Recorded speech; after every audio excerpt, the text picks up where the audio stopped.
السلام علیکم ناظرین، پروگرام میں خوش آمدید۔ 2012 کا میرا پہلا پروگرام ہے اور بہت اہم پروگرام ہے۔ ہمارے ساتھ عوامی نیشنل پارٹی کے صدر اسفندیار ولی صاحب موجود ہیں۔ ان کی بات چیت ہم آپ تک پہنچانا چاہتے ہیں اور ان سے کچھ سوال پوچھنا چاہتے ہیں، ہمارے ذہن میں بھی ہیں، یقیناً آپ کے ذہن میں بھی ہوں گے۔ اسفند صاحب بہت شکریہ۔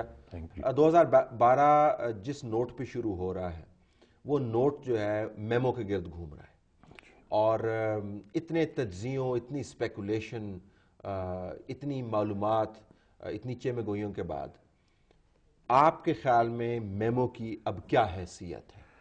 شوشہ ہے یا کوئی اس میں حقیقت ہے؟ سر میرے نزدیک تو حقیقت نہیں، دو وجوہات ہیں۔ ایک تو اگر میمو جتنا بھی وہ ریکارڈ آپ چیک کریں جو میسیجنگ ہوئی ہے، ایک جگہ پہ اس میں میمو کا لفظ استعمال نہیں ہوا، ٹھیک، جو میسیجنگ حسین حقانی اور اعجاز کی ہوئی ہے، اعجاز منصور کی۔ نمبر 2، اگر میمو کا لینگویج طلعت بھائی آپ پڑھ لیں، وہ کسی ڈپلومیٹ کا لینگویج نہیں، اور پھر ایسا ڈپلومیٹ جو پرنٹ اور الیکٹرانک میڈیا سے بڑے لمبے عرصے تک اس کا تعلق رہا ہو، تو لازماً اس کا لینگویج، اس کی لینگویج جو ہے وہ اگر ایکٹیو جرنلسٹ بھی ہے، ڈپلومیٹ بھی ہے، تو دین دا لینگویج، وہ لینگویج بدل جاتی ہے۔ وہ لینگویج اس میں نہیں ہے جو ادھر ہونی چاہیے۔ تو پھر کیا ہے یہ؟ کیوں سارا کا سارا نظام جو ہے وہ پیرالسس کا شکار ہو گیا؟ کسی نے تو آپ کے ساتھ حساب کتاب کرنا تھا نا۔ اگر آپ بیسس خالی کراتے ہیں اور آپ ان کے روٹس بند کرتے ہیں تو کچھ حساب کتاب تو دیکھیں، وہ تو صاف اعجاز کہتا ہے کہ میں نے امریکی کے مفاد کی بات کرنی ہے، میں نے پاکستان کے مفاد کی بات ہی نہیں کرنی۔ لیکن اسد صاحب امریکی شہری یہی کہے گا نا، امریکی شہری جو ہے وہ پاکستان کے مفاد کی بات ٹھیک ہے نا، لیکن ایک میں ایک بات آپ سے کہوں، کیا انسائنڈ ڈاکیومنٹ جو ہے، اب میں تو وکیل نہیں، میں تو پلین پولیٹیکل ورکر ہوں، انسائنڈ ڈاکیومنٹ جو ہے اسے تو ایفیڈیوٹ نہیں کہتا، اسے تو پیپر کہتا ہے۔ ٹھیک، کہاں پہ حسین حقانی کے اپنے میسیجز میں نے تو جو پڑھے ہیں، جو ٹرانسکرپٹس اس میسیجز کے نکلے ہیں اور جو میں نے پڑھے ہیں، اس کو تو all right, see you later, بس یہی ہوا ہے۔ باقی تو حسین حقانی صاحب سے اس میں اور کوئی بات ہی نہیں ہے۔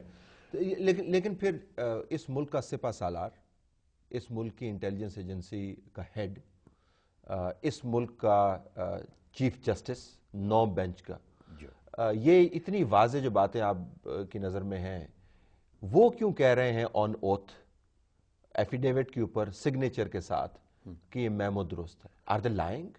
Are they part of the conspiracy? یہ کیا ہے پھر؟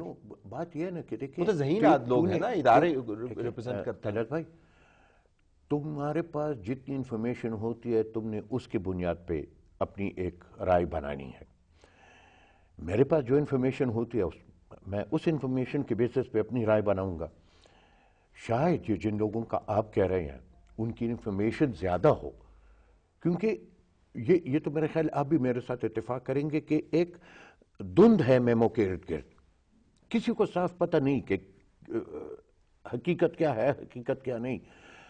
تو پھر تو یہ چاہیے کہ جو انفارمیشن ان کے پاس ہے، جس کے بنیاد پہ وہ اتنے ڈٹے ہیں کہ نہیں یہ بات صحیح ہے، وہ انفارمیشن قوم کے سامنے پیش کر دے۔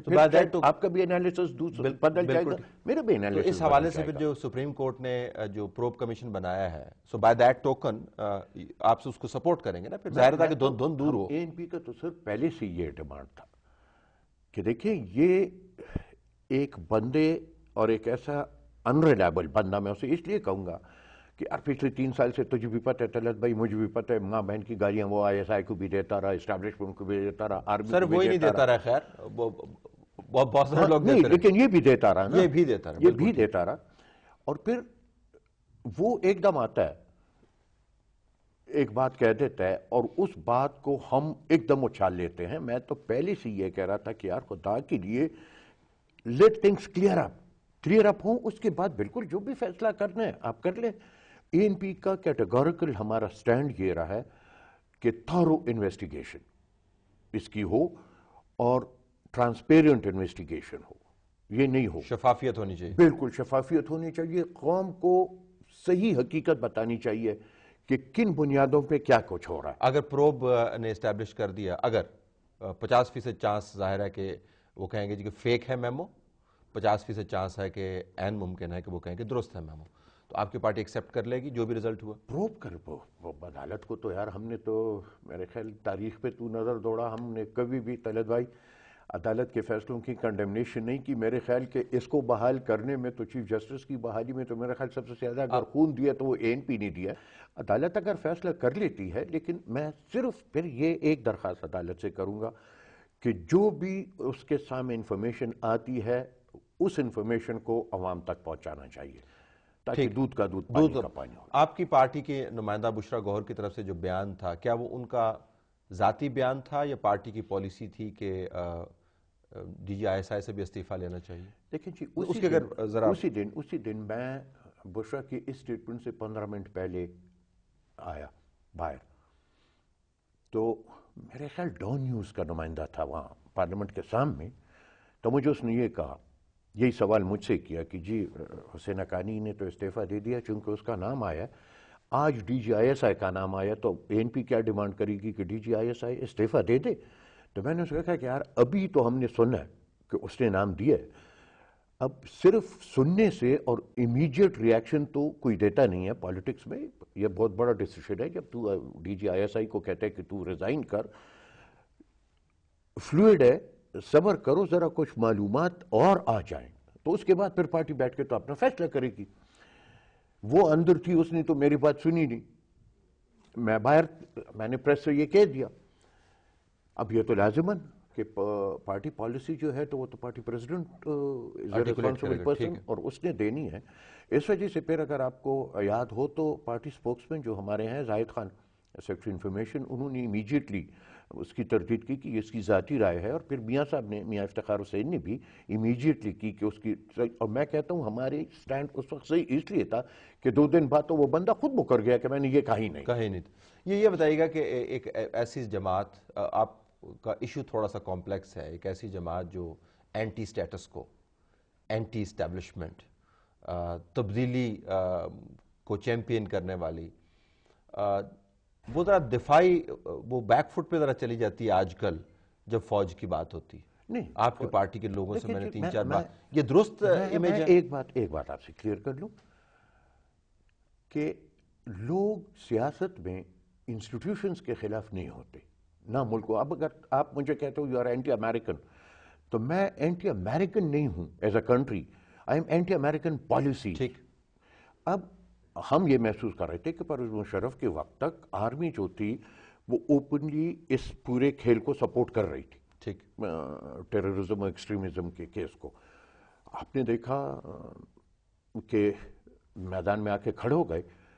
اب ہم آرمی ایز این انسٹیٹیوشن کے خلاف نہیں تھے، ہم آرمی کے اس ایکشن جو 80 سے شروع ہوا تھا، اور اگر آپ کو یاد ہو تو 80 سے ہی ہم نے اس کی مخالفت شروع کی، کنسسٹنٹلی آپ نے کیا، کنسسٹنٹلی کیا. پھر جب آرمی نے کیا، آپریشن شروع کیا، ٹیررزم کے خلاف آ کے کھڑے ہو گئے، خون دیا، بچے اپنے قربان کیے، تو میں تو اس سٹینڈ کے خلاف تھا ان کے. اب اگر وہ سٹینڈ، آرمی اس سٹینڈ پہ آتی ہے جو سن 80 کے دہائی سے میری سٹینڈ تھی، تو آج تو یار اگر میں اسے کنڈیم کروں تو کیا یہ نہیں ہوگا کہ یار یہ میرا اپنا جو 30 سالہ سٹینڈ ہے یہ بھی غلط ہے؟ That is the point. You support the role. دیکھیں ہم تو، آپ ہی نے انٹرویو طلعت بھائی کیا تھا اور میں نے آپ سے کہا تھا کہ فوج کے ہم 2 رولز ہم مانتے ہیں آرمی کے لیے. ایک کہ اگر بیرونی خطرہ ہو تو فوج ملک کا دفاع کرے، اور اگر اندرونی خطرہ ہو تو فوج ملک کا دفاع کرے ٹیررزم. اور اس کے لحاظ سے پولیٹیکل پاور آرمی کی جو ہے تو وہ ہم ہر وقت اس کی مخالفت کریں گے. اف یو ریممبر، آپ کی انٹرویو میں میں نے کہا، بالکل یاد. اگر میں ایک سوال طلعت بھائی آپ سے کر لوں کہ اگر آرمی کو آپ سائٹ پہ بیٹھا رہے، کیا آپ میں یہ کیپیسٹی ہے کہ آپ اس ایکسٹریمزم، فنڈامنٹلزم اور ٹیررزم کا مقابلہ کر سکو؟ ظاہر ہے کسی بھی ریاست کے اندر یہ کیپیسٹی اپنے انسٹیٹیوشنز کے بغیر تو نہیں ہو سکتے. تو جو تیسرا رول ہے جس کی طرف پرائم منسٹر صاحب نے اشارہ کیا تھا، اسٹیٹ ود ان اسٹیٹ کا، آج کل وہ آرمی کا رول کیا؟ وہ نہیں، میرے خیال میں کہ میں تو ہر ایک سے پہلے، اس سے پہلے کہ پرائم منسٹر کا کلیریفیکیشن آئی، تبھی میں لوگوں سے یہ کہہ رہا تھا کہ یار وہ کلیریفائی اپنی سٹینڈ کو نہ کر سکا. وہ state within state he was referring just to the secretary defence. ان کی وضاحت سے پہلے آپ کو پتا تھا سیکرٹری دفاع کی بات کریں؟ ہاں کیونکہ تو اسامہ بن لادن کو سیکرٹری دفاع نے ویزا تو نہیں دیا، وہ تو حوالہ بڑا واضح تھا. سیکرٹری دفاع کا تو ہمیں پتا تھا، کیونکہ سیکرٹری دفاع نے جو بیان داخل کیا سپریم کورٹ میں، گورنمنٹ رولز یہ ہیں کہ اس کو پہلے اوکے کرنا چاہیے تھا اپنے منسٹری سے، اور پھر it had to go through the law department. He had no authority کہ وہ ڈائریکٹ جا کے تو وہاں داخل کرے. پرائم منسٹر صاحب اسد صاحب قطع کلامی ہوتے معذرت صاحب، پرائم منسٹر صاحب جو تھے، ایک تو انہوں نے ایک نہیں 2 اسپیچز کی، ایک بیان نہیں تھا، وہ 13 اور 17 منٹ کی 2 اسپیچز تھیں، اور اس کے اندر انہوں نے جو حوالے دیے تھے، ہو سکتا ہے میرے جو ہیں اعصاب ساتھ نہ دے رہے ہوں، یا میری سننے کی قوت جو ہے وہ نہ رہی ہو جو پہلے ہوتی تھی، لیکن وہ حوالے بڑے واضح تھے. وہ بات کر رہے تھے کہ جنگ کے دوران ہم نے ان کی تنخواہیں بڑھا دیں. وہ کہہ رہے تھے جی کہ ہم نے تمام قوم کو ان کے پیچھے کھڑا کیا. انہوں نے کہا جی ہم تو یہ جاننا چاہتے تھے کہ اسامہ بن لادن کو ویزا کس نے دیا. He was not referring to in popular perception and in professional assessment to Secretary Defense. Would you not agree with that? یہ بہت ہی ایک stretch ہو جائے گا اگر ہم کہیں گے. Who was he referring to? I feel he was referring to the Secretary Defense. وہ دوسرا بات جو اس نے کی نا، وہ that was in retaliation to the questionnaire that was sent by the commission. وہ ایبٹ آباد والا 2 مئی کا جو کمیشن ہے، ٹھیک، وہ خود ہی بنایا نا انہوں نے؟ نہیں، خود ہی بنایا ہم نے. ہاں جی. لیکن اس نے اب 2 مئی کا ہے، اور وہ پڑھ گئے کہ جی ویزے کس نے دیے. تو سیاق و سباق تو اس کا اسٹیبلش کرنا ہے، اس کے TORs کے اندر لکھا ہوا ہے. ایک سیکنڈ جی. اگر آپ کنفائنڈ ہیں 2 مئی کو، اب اگر 2 مئی کے بعد کچھ ہوئے، ایسے تو میں نے انہیں کہا، میں نے کہا جی اگر آپ 2 مئی کو اسٹڈی کرتے ہیں تو آپ نے 2 مئی کے کازز کو اسٹڈی کرنا ہے. ٹھیک. پہلے جب آپ کازز کو اسٹڈی نہیں کرو گے تو 2 مئی کے نتیجے پہ تم نہیں پہنچ سکتے. یہ تو ہم نے بھی انہیں کہا. ٹھیک. مجھے پھر کہا انہوں نے کہ جی تو آپ کے نزدیک کازز کیا ہیں؟ میں نے کہا جی ایئر سوورینٹی کی تو وائلیشن پہ ہم چلا رہے ہیں. 80 کی دہائی سے ہماری لینڈ وائلیشن جو ہو رہی ہے سوورینٹی کی، اس پہ ہم بالکل خاموش ہیں. اگر ہم 80 کی دہائی سے لے کے آج تک اپنی لینڈ سوورینٹی کی حفاظت کرتے، اور ہم ان لوگوں کو یہاں آنے نہیں دیتے، اور ان کو ہم یہاں اڈے نہیں دیتے، آپ کا کیا خیال ہے کیا 2 مئی کی ضرورت پڑتی؟ اور یا یہ ڈرون اٹیک جو ہوتے ہیں ان کی ضرورت پڑتی؟ آج بھی وہی لوگ بیٹھے ہیں یہاں کے نہیں بیٹھے. آج بھی وزیرستان میں ازبک بھی ہیں، تاجک بھی ہیں، وہ بھی ہیں. تو یہ کانٹیکس تو پھر بڑی لمبی بات ہو جاتی ہے نا، لہٰذا محدود رہنا چاہیے سیاق و سباق. تو پھر آپ کی بات سے میں یہ سمجھوں کہ اس وقت 2012 کی شروعات میں عوامی نیشنل پارٹی کے پریزیڈنٹ کا یہ خیال ہے کہ آرمی جو ہے وہ پرو ڈیموکریسی ہے، کوئی اسٹیٹ ود ان اسٹیٹ اس وقت نہیں ہے انڈر جنرل کیانی. نو، بالکل. I am absolutely clear on that. Let's take a break ہے ناظرین، بریک کے بعد واپس آتے ہیں.